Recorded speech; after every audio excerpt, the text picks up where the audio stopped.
Our society is crying out for help. Our communities are increasingly broken and divided. It's becoming normal for people to be more antagonistic, discouraged, and exhausted. But in the midst of the darkness, those Jesus called the light of the world are finding places to break through. Something beautiful is done in every region of the country. There are examples in Costa Mesa and Phoenix. It's happening in Fort Wayne and San Antonio. Local churches around the nation are reaching their communities by serving their schools. Here's what this story looks like in Santa Rosa, California, and how it started. In October of 2017, wildfires ravaged Santa Rosa. Over 3,000 homes were destroyed overnight.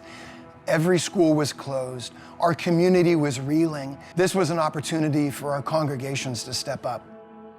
My supervisor came to me and said, we have this outpouring of public support and love and resources that want to try to help families in our community. I wondered if you would be willing to be the liaison between our school district and the faith-based community. We had a big daycare problem in our community because a lot of our teachers and a lot of other folks lost their daycare for their kids during that time, but they still had to work. And so we reached out to a church and we said, is there any way you could, maybe help us set up a temporary daycare? And they said, absolutely. These partnerships began to grow, a few here, a few there. And I can remember schools that didn't have partnerships would go, where can I get a partnership? Where can I find X, Y, and Z and help and support us? What started with a handful of congregations partnering with schools during the fires has now grown to over 25 churches partnering with nearly 50 schools across 12 school districts in our region. We've learned that when you're beginning a relationship with a school, it's okay to start simple.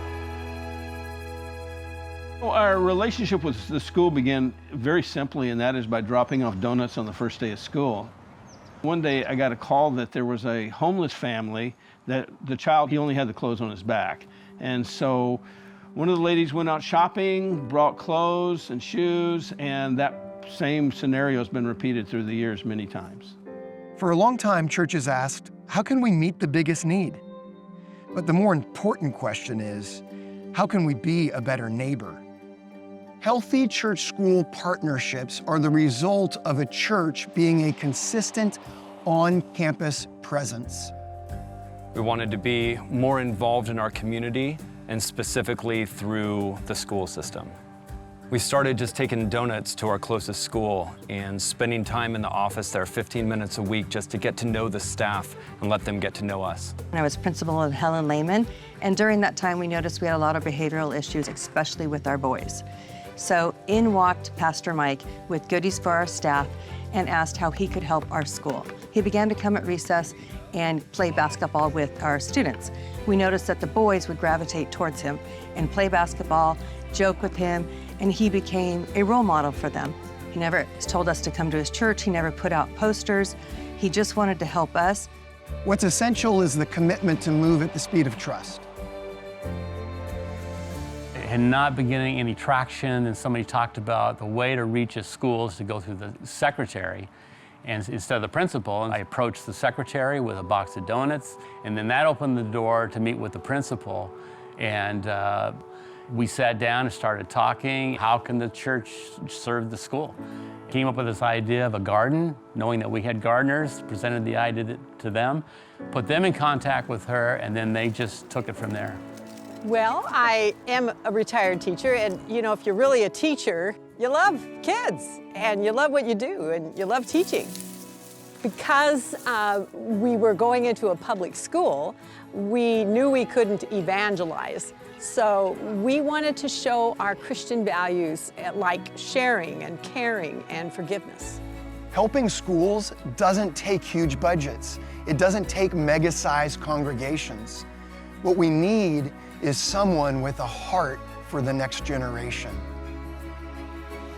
We asked Coach what we could do to help, and he said, I want to help these young men become great men. And so we decided to come On Saturday mornings, bring some Chick-fil-A and give character lessons to help young men become great men.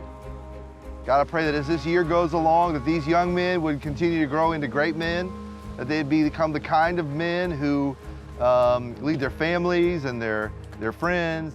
Establishing an effective partnership between your local church and a school in the community doesn't have to be complicated. Just start simple. Be consistently present and move at the speed of trust. What's happening in Santa Rosa is not an anomaly. It's part of a larger movement, and you can be part of it.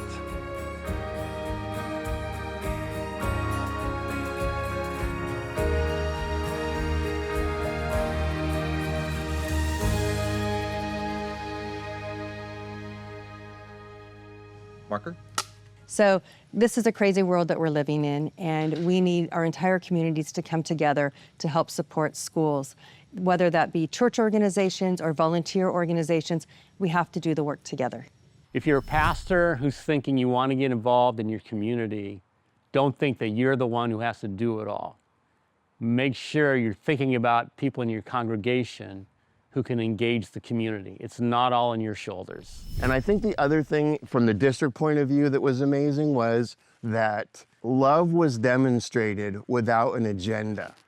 And that was sometimes hard for people at the district office to understand. Like, why are you here? What do you want? What's your goal?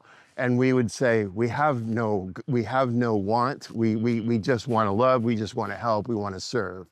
A lot of people think that you can't have a relationship with the public school, but we've found the opposite to be true, that when you build a good relationship with the public school, it opens up doors and it opens up opportunities to impact the whole school and the whole culture.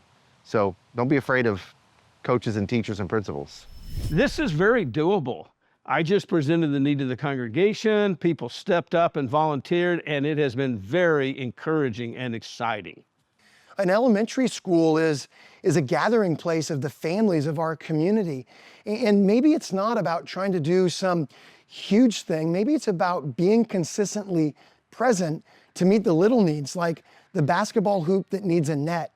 Sometimes 15 minutes, $15 is the opportunity needed to say we're here, we notice, we care, and we're ready to step in and help.